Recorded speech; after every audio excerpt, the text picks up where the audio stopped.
দুপুর বন্ধুরা, আমি রূপালী চলে এসেছি রোজকার মতো আজকের লাঞ্চ থালি নিয়ে। তো আজকে রান্না করেছি, চলো দেখি তোমাদের সাথে শেয়ার করি। এখানে আমার হাজবেন্ডের থালিটা সাজিয়ে দিয়েছি। একটা কাঁচা লঙ্কা নিয়েছি, পেঁয়াজ, তারপর একটু শসা আর করলা আর আলু ভাজি করেছি। এখানে দেখো আমি বানিয়েছি সেই মাছ ভেজে কাঁচা লঙ্কা আর পেঁয়াজ দিয়ে সুন্দর করে তৈরি করে নিয়েছি। এটা দারুণ লাগে খেতে। ডাল নিয়ে নিলাম, মুসুর ডাল বানিয়েছি। এটা হচ্ছে যে সাদা তিল, সেটাকে আমি মিক্সিতে বেটে পেঁয়াজ দিয়ে ভালো করে ভেজেছি, তারপর ঝিঙে আলু দিয়ে ওটাতে রান্না করেছি ওটাকে। এটাও খুব টেস্টি হয় খেতে। আজকে বানিয়েছি ডিমের কারি।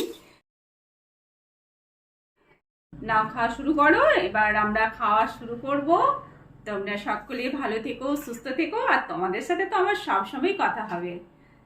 চলো টাটা।